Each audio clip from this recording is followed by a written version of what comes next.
Hey guys, how you going? Hope you're all doing very well. This afternoon I'm going to be doing yet another movie review. This movie is a horror film from Indonesia, Indonesian language English subs, released in the year 2019, directed by Kimo Stambal, and this film is called The Queen of Black Magic.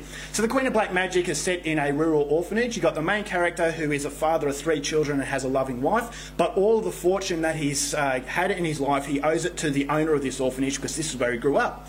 So word gets out that the owner is actually very sick, he's very old, and he's on his deathbed. So this main character wants to take his family to the place where he grew up, show his children how he grew up, and reunite with the people there and basically pay his respects. And so when they get to this orphanage, they start to reunite with each other. The family is starting to settle in because they're going to stay a few days, but then very strange occurrences happen, and these occurrences intensify to a point where they become very threatening. So then the main character realises that there is a deep dark secret behind this orphanage that is going to have to be dealt with because the situation is spiralling out of control. So whether or not this family will actually come out of this predicament alive is something you're going to have to find out for yourself, because that's as far as I'm going with my synopsis.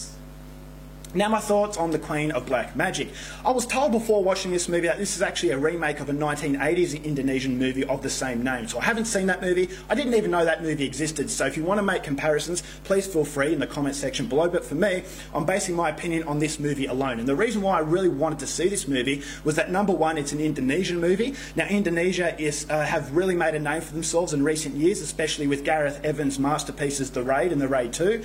So that was the action genre. But what I like about Indonesia, ever since the spotlight has been shined upon them, they have demonstrated examples of real quality as far as other genres are concerned, especially horror. Now they are definitely a newcomer as far as horror is concerned, but they are one of the front runners because the 3 household horror director names really know what it is to create a fun experience. Now you've got Timo Tjahjanto and Kimo Stambal, who directs this film. Now they were known as the Mo Brothers. The Mo Brothers made a film called Macabre, which I thought was absolutely fantastic. It was a lot of fun, and these guys really understood what it was to immerse yourself into a world that was full of carnage. And it was a throwback to 1980s horror films. It was all about practical effects. It was all about spooking out an audience as well. And so that movie had a lot of nostalgia behind it. And ever since then, I've followed these guys quite very closely. So not only do you have the Mo Brothers, you also have Joko Anwar, who has made other horror films, but he was the writer in this movie. So a writer in Joko Anwar combining with Kimo Stambal directing this solo, I thought I definitely have to watch it. If this is anything,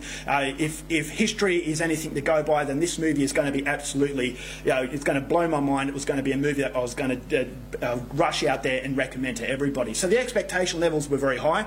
Unfortunately, with past experiences, if a country has been very, very successful and produced really good stuff, then ultimately the next movie is going to have that hype behind it, have that expectation.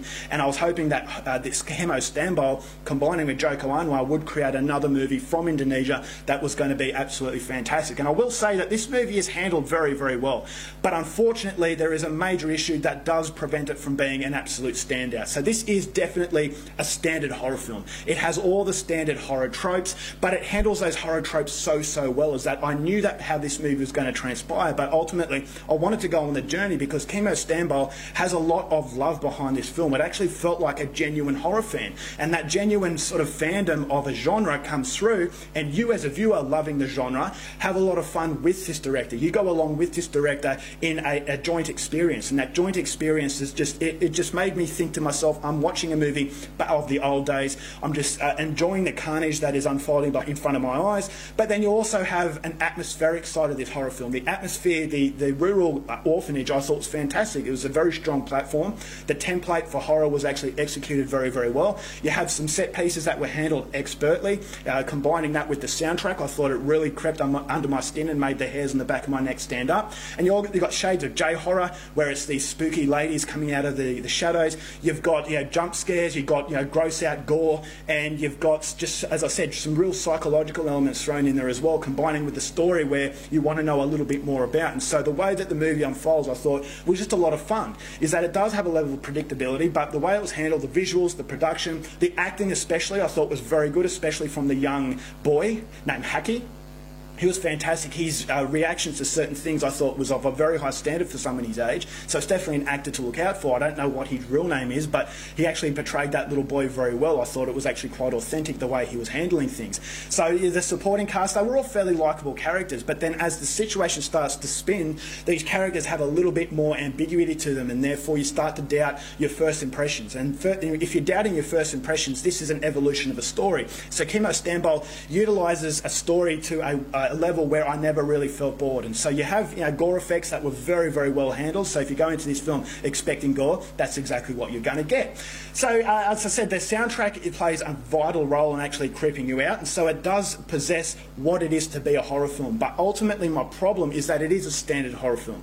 I kept thinking as though it was very predictable. I knew exactly how this was going to end, and so it doesn't really stand out, create a shadow of its own. Is that it has those standard moments that are handled and executed very, very well, but ultimately it was a movie that was a trip down memory lane. It was a nostalgic horror film that was handled very well, but unfortunately not enough to actually form a shadow of its own. It felt as though it was borrowing elements from other movies. As I said, you've got J-horror, you've got gore effects from Kimo Stambaugh's other experiences, and so there was shades of basically borrowing things from other styles of movies and shaping it as its own, but unfortunately not having its own heartbeat. And so that was ultimately an issue, and I do have an issue with the ending. I thought, although the ending was very predictable, you also have another issue with some of the characters and how they handled that. I'm not going to tell you what happens, but I thought to myself, well, again, this is generic horror storytelling, is that the storytelling back in the 80s and 90s wasn't exactly about the story, it was more about the experience and how the story was unfolding, and it just felt like one of those movies where it was banking on the production levels, it was banking on the very memorable gore scenes, and it wasn't really banking on a solid story, because at the end of it I thought, okay, I knew exactly who was going to survive and what was going to happen, and unfortunately that prevents it from being a great film, but it's still handled very well. Kimo Stambaugh is a very, very promising director, and I would recommend The Queen of Black Magic to anyone who likes your J-horror. It's mixed in with some pretty excessive gore that Indonesia recently has been known for, so if you go into the right expectations, I'm pretty sure you're going to like what The Queen of Black Magic produces. So overall, I'm going to give this movie 3 stars, not the best, but certainly not the worst. Alright guys, that's it for my review. Hope you enjoyed it. Till next time, keep watching movies, and I'll see you later.